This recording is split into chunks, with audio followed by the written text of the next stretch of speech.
Բարի օր, ինչպես ամեն շաբաթօր այսօր եւս Հանրային ռադիոյի եթերում Հարամեծայի հերթական թողարկումն է, ես Լևոն Սարդարյանը եւ ինչպես միշտ ես ամեն օր, ամեն շաբաթօր նկատի ունեմ այսօր իմ գործընկերի ոչ միայն նրանց հետ քննարկում եմ խնդիրները, որոնք վերաբերում են հայաստանյան մեդիային, երբեմն ոչ միայն հայաստանյան, եւ այսօր իմ զրուցակիցներն են Խոսքի ազատության Պաշտպանության կոմիտեի նախագահ Աշոտ Մելիքյանը եւ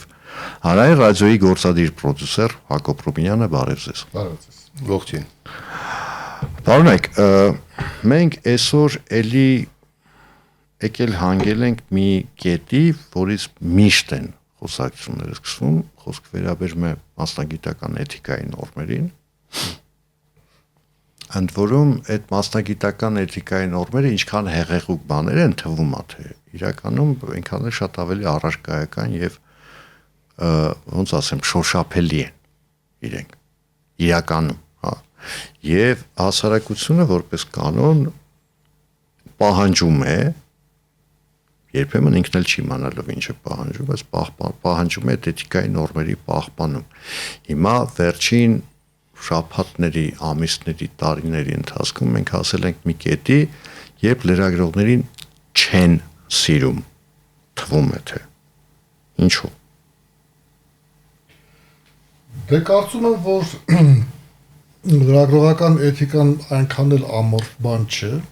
այսինքն ամենևին ամորֆ բան չէ, որովհետև դա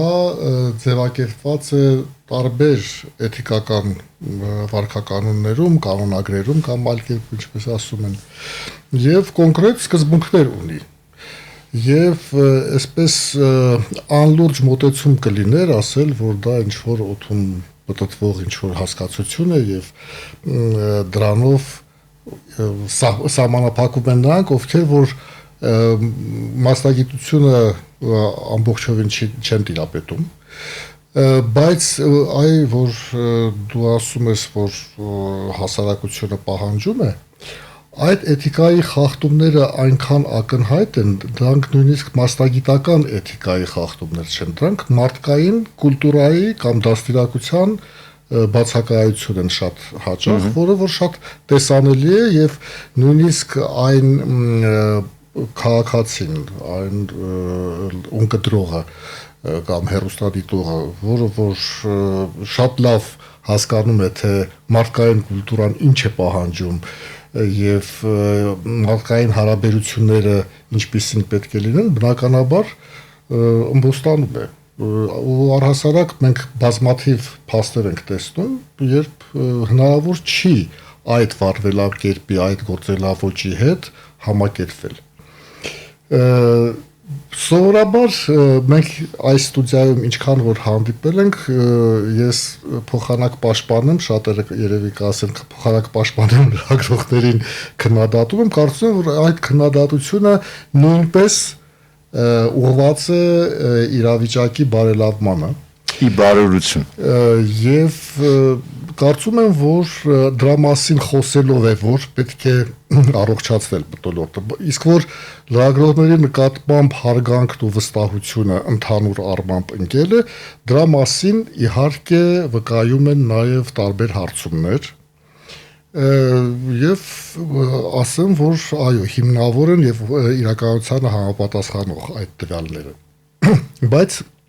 նաև մի փոքր օրինակ կուզենայի բերել, վերջերս Երևանի մամուլի ակումբը իր հերթական տարեդարձի կապակցությամբ որոշել էր մրցանակներ շնորհել էթիկական լրագրության համար։ Բայց ես ինչի այդտեղ չկայի։ Չգիտեմ ինչի չկայիր, երևի ներկայացնող չի եղել կամ ինքն առաջադրմամբ չի զբաղվել, բայց դատավորները։ Չէ, ինքն առաջադրմամբ ես երբեք չեմ զբաղվել։ Չէ, դատավորները հայտնի էին, դա Երևանի մամուլի ակումբի փորձագիտական խումբներ, վարչություններ եւ այլն, բայց երբ որ հայտարարվեց դա, ես ասեցի շատ ծանր հարց եք բարձրացնում եւ կարող է եւ չկարողանանք գտնել համապատասխան տեխնացուներ։ Բայց երբ որ սկսեցինք փնտրել, քանի որ իրենք նաեւ մոնիտորինգ են իրականացնում, այդ թվում նաեւ ընտրությունների ընթացքում, բանից պարզվում է, որ ոչ միայն գտնվեցին այդպիսիք, այլ նաև որոշ մրցակցություն կար։ Եվ սա ես բացատրում եմ հետևյալ կերպ. այն լրագրողները, ովքեր համեստ, գլուխը կախ, իրանց աշխատանքն են կատարում, նրանք շատ ավելի քիչ են երևում, քան այն ճղլղացող, բոլոր էթիկական նորմերը խախտող, որևէ կարմիր գիծ չճանաչող, եւ իրենք ավելի քիչ են վաստակում նաեւ։ Չեմ բացառում, իհարկե, որովհետեւ մարդիկ, որոնք որ էթիկական լրագրությամբ են զբաղվում, եւ քաղաքական գումարներից գերադասում են չօգտվել, նրանք ասում եմ գլուխը կախ իրենց գործն են անում, իսկ քարոզարշավի ընթացքում շատ հետաքրքիր անկեղծ մի երկխոսության ականատես եղա, երբ լրագրողներից մեկը ասում էր, այսպիսի քարոզարշավ չէր եղել, 2 րոպեանոց նյութը պատրաստում ես, $1000 ծալում դնում ես գրպանդ։ Շոքեա։ Պարոբինյան, ուր են մեր $1000-ները։ Լավ, եթե պաշտոնական դիմելաձևերը դնենք մի կողմ Լևոն, ես սկսեմ Աշոտի պատասխանի մի հատվածից, երբ դու ասում ես այն մասին, որ լրագրողը պետք է համապատասխանի որոշ էթիկական նորմերի եւ այլն։ Այսինքն հետևի պահպանի այդ էթիկական։ Նախ ունենա այդ նորմերը։ Աշոտը մի քիչ ավելի խորն էր ասում էր պիտի մարդկային նորմեր։ Ես էլ ավելի խորացնեմ, լրագրող պետք է լինեն այն մարդիկ, ովքեր նախ եւ առաջ երբևէ իր ժամանակին ստացել են ընտանեկան դաստիարակություն, որովհետեւ այդ էթիկական նորմերի խախտումների գերակշռող մասը գոնե ինձ համար ոչ որպես լրագրող, ոչ որպես պրոդյուսեր, ոչ որպես այս դաշտի ներկայացուցիչ, այլ որպես դիտող ընթերցող սպառող շատ հաճախ ինձ մոտ տպավորություն է ձևավորում, որ այս կամ այն լրագրող կոչվածը ուղղակի ընտանեկան դաստիարակություն չի ստացել, որովհետև նույն այդ կարմիր գծերի հատումները, նույն այդ հարց տալու փոխարեն կամ հարցազրույց վերցնելու փոխարեն ինչ որ պնդումներ անելը, քաղաքական հայտարարություններ անելը եւ շատերի դեպքում բավականին վիրավորական այսպես ենթատեքստերով եւ շեշտադրումներով խոսում է ընդհանրապես դաստիարակության պակասի որոշ դեպքերում ուղղակի բացակայության մասին։ Սա վերաբերում է բոլորին, բոլոր նրանց, ովքեր հատում են այդ գծերը, բացարձակապես իշխանամետ կամ ընդդիմադիր ներկայացուցիչների մասին չէ խոսքը, քավլեցի։ Բոլոր ճամբարներում էլ կան այդպիսիք։ Դա մեկ, երկրորդը ինչ է նշանակում ընդդիմադիր կամ իշխանամետ լրագրող։ Դա արդեն այդ արտահայտությունը, այդ ձևակերպումը աբսուրդ է, որովհետև եթե դու լրագրող ես, դու չես կարող լինել որևէ մեկի խոսափողը։ Եթե քարոզիչ չես, եթե ինքդ քարոզիչ չես, եթե չես ներկայացնում պաշտոնապես որևէ, ասենք թե քաղաքական ուժի կուսակցության լրատվամիջոցը, որը այդ դեպքում նորմալ է։ Հակոբ, մենք այսօր քանից խոսել ենք ու եկել ենք այն եզրահանգմանը, որ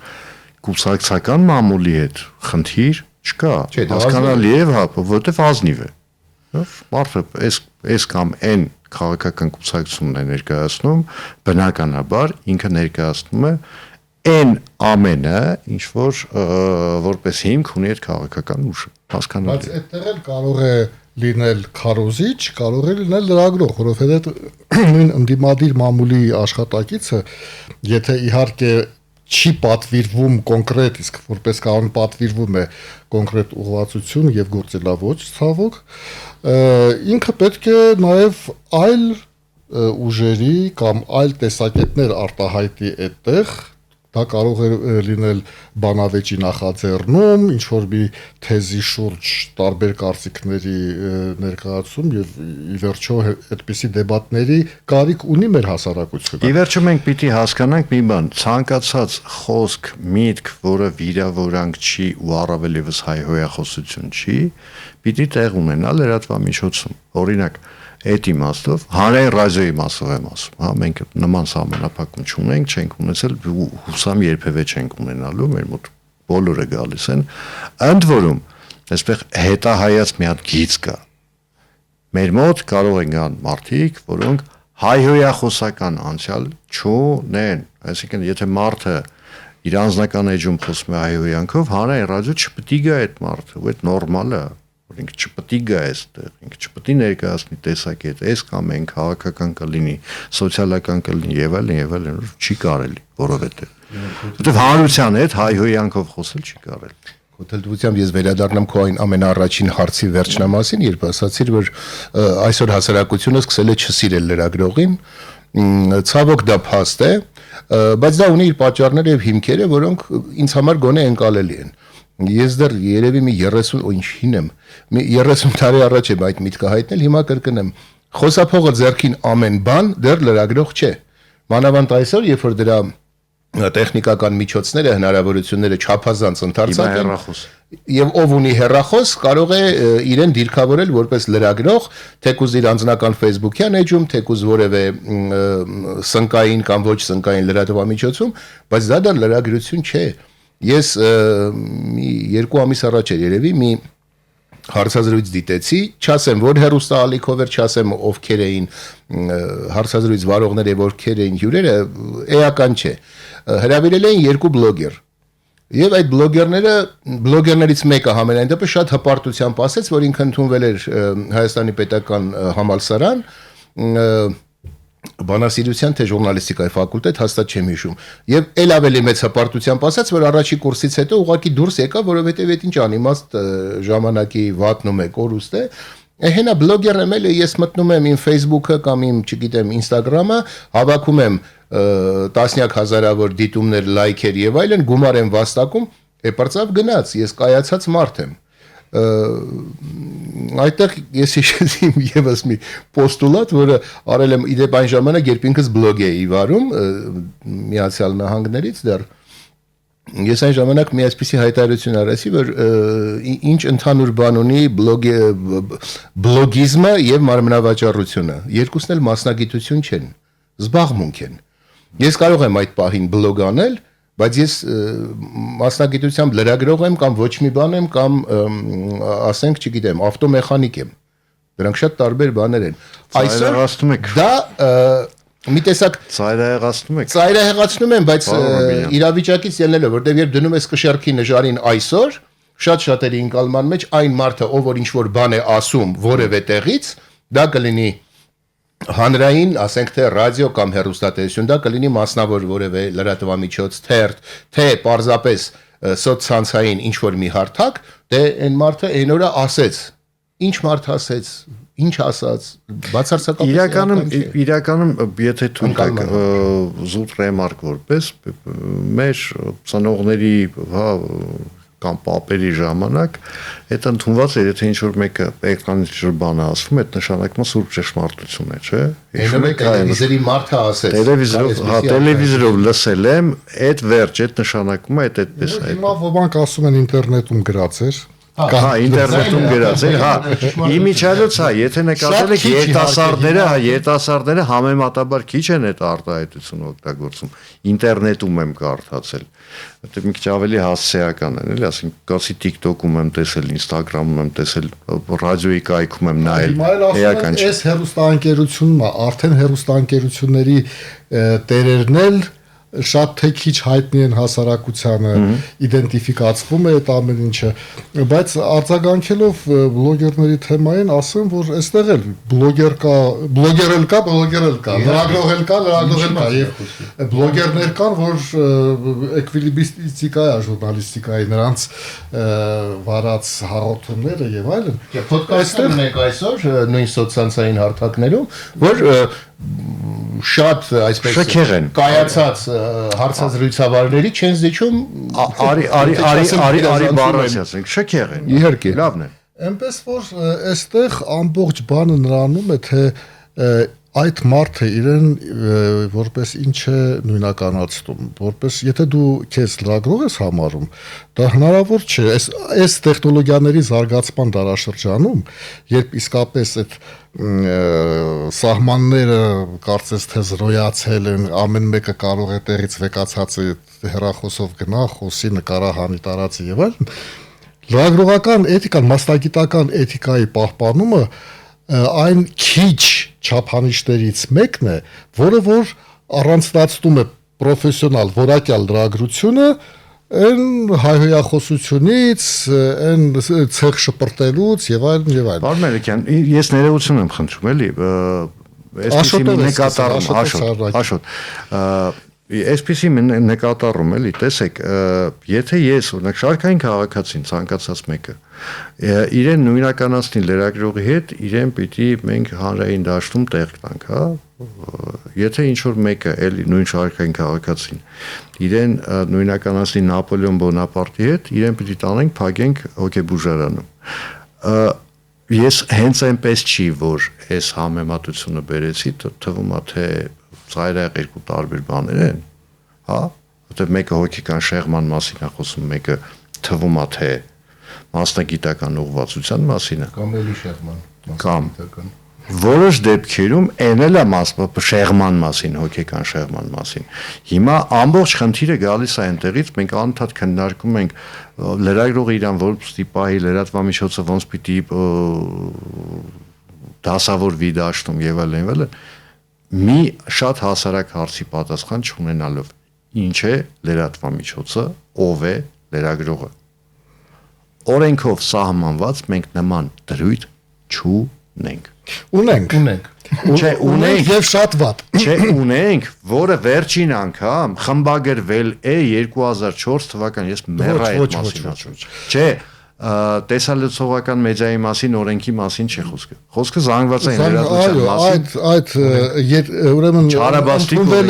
ընդունվել է 2003 թվականին եւ վերջին փոփոխությունները ընդ որում բավականին անհաջող կատարվել են 21-22 թվականներին եւ այդ բաց եմ թողել։ Եվ շատ իզուր։ Եվ այդ փոփոխություններով փորձ կատարվեց օրինակ on-line մեդիային ներգրավել այդ դաշտ եւ ասել թե որն է on-line մեդիան։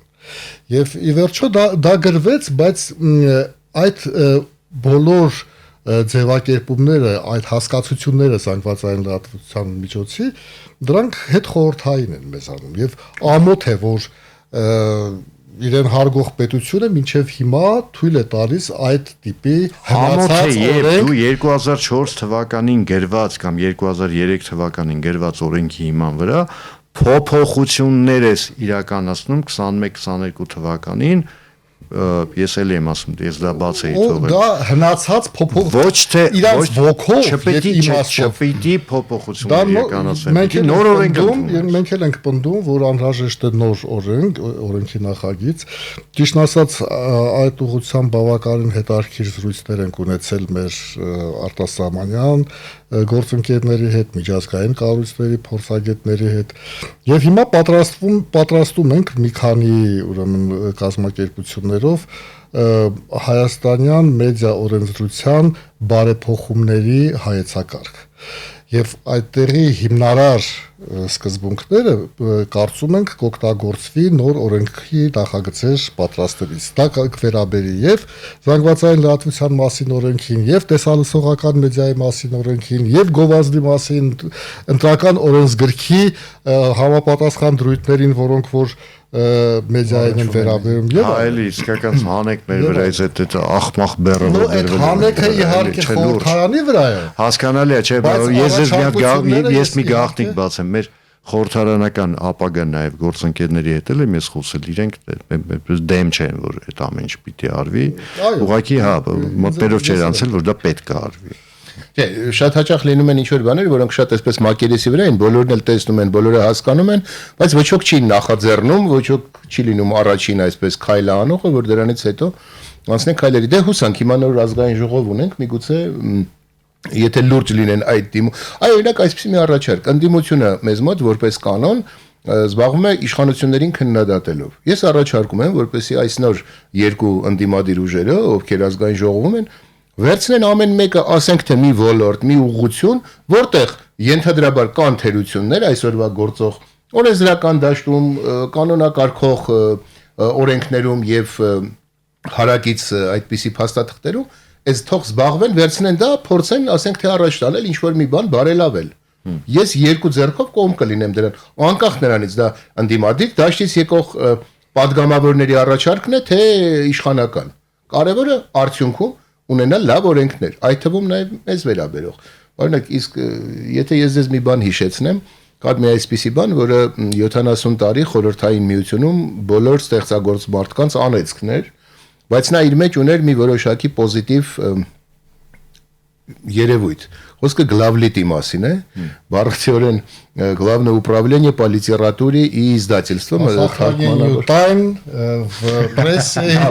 փոխվեց մի քանի անգամ անվանումը եւ պատկանելությունը ի դեպ խորհրդային միությունում, բայց դա գրաքննությունն էր, եթե կարճ այսպես ասենք, գրաքննությունը ուներ շատ բացասական եւ սարսափելի, այսպես ստեղծագործական միտքը ճնշող հիմնական ուղղություն եւ նպատակ, սակայն նա նաև մաքրում էր աղբը թե եթերից, թե տպագրական մամուլից։ Մենք այսօր խոսքի ազատությունը հաճախ խառնում ենք խոսքի սանձարձակության ներողություն, գործող իշխանության հիմնական գործիքն ու զենքներ, այո, գաղափարախոսական պայքարի շրջանակում, ընդ որում այլակարծությունը ոչնչացնում է, եթե չէր մտնում դրա նպատակներ եւ գործունեությունը։ Բնականաբար դրա մասին չէ խոսքը, բայց գոնե վերցնել գլավլիտի ընդամենը մեկ բանը, մաքրել աղբը, դա կլինի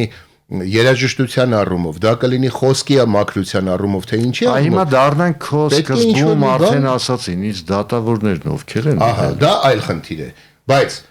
հայհոյանքի համար։ Հիմա մի վարքյան, ասենք լավ, քանի որ մենք լրատվական միջոցներից ենք խոսելու, ենթադրենք, ստեղծում է մի այդ քո ասած դրամաբանությամբ գլավլիտ, որը պիտի զբաղվի լրատվական դաշտում աղբահանությամբ, այսպես ասենք, աղբը եթերից կամ ոչ միայն եթերից հանելը։ Շատ խորացակ։ Չէ, հենց այդ եմ ասում։ Պետք է դատավորները ովքեր են լինել։ Ես պետք է լինեմ, ես չեմ կարող է լինել հրաշալի դատավորների կազմ, վաղը դա փոխվի եւ մենք կրակն ընկնենք այդ առաջարկի ձեռքը։ Ես դա հասկանում եմ։ Դատավորներին հրահանգողների ցանկը կարող է։ Հրահանգողները այսօրվա իշխանությունը օրինակ չի հրահանգում, վաղվանը հրահանգում է կամ հակառակը։ Իհարկե կա այդ վտանգը, բայց այս փակ շղթան ինչ որտեղից պետք է կտրել եւ փորձել դաշտում հաշտություն, գիտություն, բարոյականություն, 3 բան կա։ Ուրեմն ես էլ հիմ մարդ եմ եւ գլավլիտի ժամանակ աշխատել եմ եւ այդ բույրը գլավլիտի ճաշակել եմ, կարծում եմ, որ ինձ հիմա որ հարցնում են եւ կամ փորձում են փառաբանել սովետական միությունը, ես ասում գիտեք, ամենավատ երազում ես չէի ուզենա վերադառնալ սովետական միություն, նաև այն պատճառով, որ այդ գրաքննությունը ես տեսել եմ ինչ է եւ տեսնելով հանդերձ հասկանալով եմ դրա դեմ պայքարում առ այսօր եւ շարունակելու եմ պայքարել ինչքան հնարավոր է, որտեվ գլավլիտի առհասարակ գրաքննության համար մեկ առաքելությունը այն է, որ այլակարծությունը ճնշվի, իշխանությունները պաշտպան գրաքննություններ։ Ոչ միայն։ Այնտեղ իհարկե ցանկացած գրաքննություն ինքը վերածվելու է ավտոմատ քաղաքական գրաքննություն։ Այնտեղից ես շատ լավ հիշում եմ, երբ թերթը պետքա տանեինք այնտեղ, իրանք նայեին, ինչ որ պետք էր հանել եւ հանում էին օրինակ այնպիսի տվյալներ, թե ինչպիսին է խոշոր երջավոր անասունների գլխաքանակը Հայաստանում, դա պետական գաղտնիք էր։ Ինչքան ցորենի պաշար ունի երկիրը։ Ավելի անհեթեթ բան ասեմ, իմիջիալ գլավլիտից մնացած դեռ սրանից 10 տարի առաջ 11 տարի առաջ Երևանում գրանցված մեքենաների քանակը լուրջ պետական գաղտնիք էր։ Եվ առանգաբար մնացել եւ ամենակարևորը եթե մենք փորձում ենք վերհիշել խոսքի աղբը, ապա այն ժամանակ դա չէր հասնում գլավլիտը, դա հնարավոր չէր, նախ լրագրողը իրան դա արդեն նախ ինքը լրագրողը իրեն թույլ չէր տա այդպիսի բան։ Ինչու՞։ Որտեղ ինքնագրաքննվում էր անում։ Մեկ եւ երկրորդը որևէ տարեվայր չէր տպագրվում։ Ընդ որում ներողություն, իրեն ժուրնալիստիկայի ֆակուլտետից սկսած պատմել էին, ինչ չի կարելի։ Հերարցակել, գրել, դաստիարակությունը էլի սերնդեսերունդ եւ այլն, իրան պատմել են ինչ չի կարելի, օրինակ չգիտեմ, նույն անասունի գլխականակը դա պետական գաղտնիք, դա չի կարելի հրապարակել։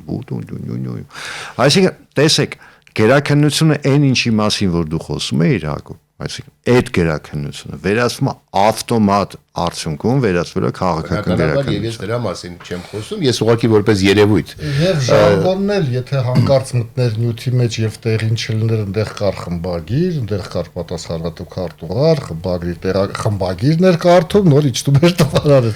Հայաստանի Հանրապետության լեզվի մասին օրենքում գրված է, որ հայերեն խոսքի անաղարտությունը խախտելը արգելված է։ Բայց եթե ես խախտում եմ հայոց լեզվի անաղարտությունը, ինչ պատիժ է դրա համար սահմանված։ Չկա նման կարգավորում։ հանրային ամոթանք։ Ամոթք է։ Մենք այսօր ամենաբարձր մակարդակներով լսում ենք ամենատարբեր ոչ հայերեն, ել չեմ ասում անաղարտ խոսք։ Լսում ենք բացահայտ վիրավորանքներ, հայհոյանք, նույն ազգային ժողովի շոուները։ Կարծում եմ, որ այս նորը նախկինին չի Ես հուսամ, որ բայց ես հույս ունեմ, որ կզիջի։ Դե հույս միշտ որպես Հայաստանի Հանրապետության շարքային քաղաքացի ես հույս ունեմ, որ Հիմա, եթե օրինակ այդ օրենքը ունենա նաև կարգավորող ինչ որ ենթաօրենսդրական ակտեր, օրինակ ինչպես Միացյալ Նահանգներում են անում, ինչ որ բան խախտել ես գրպանիտ են խփում, տուգան են։ Հանրային խոսքում, հասարակական խոսքում, ոչ հայերեն խոսքի կամ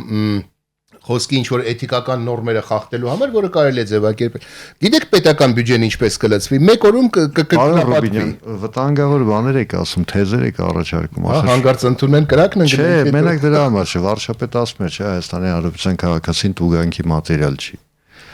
Քաղաքացին չէ։ Բաով։ Պաշտոնյաները, որովհետև պաշտոնական Տես, մենք կենցաղային խոսքում մեր առօրյա մենք պարտավոր չենք պահպանել հայոց լեզվի անաղարտությունը, գնացինք ասենք լրատվամիջոցների էթիկայի։ Բայց երբ որ մենք խոսում ենք պաշտոնապես, պաշտոնապես եթե խոսելու լինենք, ասենք ես 15 տարի, ասենք իհարկե ինձ երբեմն բան են անում, ասում են, այդքան դու քեզ մի ընդգծի, բայց հիմա ես եմ արել դա, ասենք 15 տարի շարունակ ասում եմ, ժողովուրդ մտեք Հյուսային պողոտա, ընդամենը նայեք այնտեղ բաները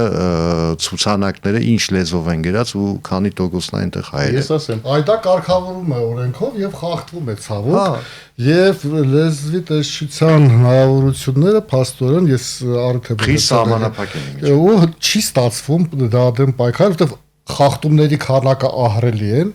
լծակները շատ մինիմալ, ել չեմ ասում, եթե լծակները օգտագործվում են նաև չի կիրառվում, այսինքն չի կատարվում դա ու ելի մնում է անհետևակ։ Շատ քիչ դեպքեր են լինում, երբ ասում են նկատողությունը ուղարկվում է, այդ ցուցանակները փոխվում են, որ հայերենը ավելի մեծ լինի, ռուսերեն կամ անգլերենը փոքր ավելի լինի։ Այլ լեզվով ցանկացած։ Ել չեմ ասում որ հայերեն տարերով ռուսալեզու կամ անգլալեզու ինչ որ մի անվանում այնքան տարածված է, որ չես հասկանում։ Ինչի պետք է ինչ որ խորհրդային անցյալից էլ հիշենք Լենինի պրոսպեկտի այն ժամանակ վրա կար մի խանութ, որը մեր ուրախությունն էր, որտեղ հայերեն գրած էր բոմբոներ կա։ Իշ մեկ բոմբոներ կա։ Այնպես որ հա ամեն ինչի որ հայտար գրած ավելի խելամիտ է։ Հիմա քանի որ մենք շատ ժամանակ ունենք հաղորդումը ավարտելու համար էթիկայի պահպանման համար ես էլ եմ ասում ինձ համար դա պարոն Ռուբինյանը Հակոբը ասեց որ դա ընտանեկան նաև դաստիարակություն է հնարավոր չի բոլորին ընտանիքով դաստիարակել Ես ենթադրում եմ, որ դա կրթությունն է ու կրթության միջոցով մարդկանց ինչ որ բաներ ներարկելն է։ Դա գոնե կարող է դառնալ կառավարելի։ Ну, ոչ բոլորն են նաև պատրաստ կրթվելու եւ մեր պրակտիկայից ես կարող եմ ասել, որ հաճախ շատ էսպիսի կարևոր տրեյնինգներ երբ որ կազմակերպում ենք, բավականին բարդ է լինում հավաքել այն կազմը, որը որ ցանկալի է, այսինքն բնականաբար ես կուզեի կամ մեր աշխատակազմը կուզեր, որպեսզի այդտեղ լինեին այն լրագրողները, որոնք որ խախտում են այդ օրենքները, էթիկայի նորմերը եւ ծանոթանան թե միջազգային պրակտիկայում ինչ կա, ոնց է եւ ոնց պետք է միջազգային պրակտիկայում իրենց հետ ինչ կանեին։ Հա։ Եվ բայց այնուամենայնիվ վերադառնալով ամենասկզբի մեր խոսքին, ես ասեմ, որ առիթ եմ ունեցել մի հարգարժան լրագրողի հետ զրուցելիս, ասել, որ երբ ինքը ասեց ես ամաչում եմ արդեն ներկայանալ որպես լրագրող, որտեղ իսկապես հարգանք չի մնացել, ես ասում եմ շատ իզուր, որովհետև դու լրագրող ես, լրագրող ներկայացի, այն նրանք լրագրող չեն։ Եթե մարդը չի հարգում իր մասնագիտական նորմերը, եթե չի հարգում այդ սկզբունքները, ուրեմն ինքը չի կարող իմ գնահատմամբ համարվել լրագրող, որովհետև դու չես կարող բժշկին կամ վիրաբույժին կանչես, ասես դու այստեղ արա, իսկ կողքի սեղանին փողոցից մեկին կբերենք, ինքն էլ է լանցետով կարողանում կտրել, բերենք վիրահատություն կատարի։ Դույն մեր մասնագիտությունում էլ անհրաժեշտ են եւ գիտելիքներ, եւ ունակություններ, եւ սկզբունքների պահպանում։ Եթե դա չկա, ուրեմն չկա, բայց ես այնուամենայնիվ կուզենայի պաշտպանել այսօր այն լրագրողներին, ովքեր իրենց մասնագիտությանը ծառայում են շատ բարեխիղճ, գործում են մասնագիտական դաշտում եւ նրանք պաշտպանության կարիք ունեն միշտ։ Այդ թվում նաեւ չէ լրագրողներից։ Պաշտպանեք մեզ, խնդրում եմ։ Շնորհակալություն զրույցի համար, հիշեցնեմ այսօր իմ զրուցակիցներն են որոշ դեպքերում նաև չհամաձայնողները Խոսքի ազատության պաշտպանության կոմիտեի նախագահ Աշոտ Մելիքյանը եւ հանրային ռադիոյի գործադիր պրոդյուսեր Հակոբ Ռուբինյանը, ես Լևոն Սարդարյանն եմ, մեկ շաբաթից էլի այս ժամին կհանդիպենք հանրային ռադիոյի եթերում, շնորհակալություն եւ հաջողություն բոլորիս։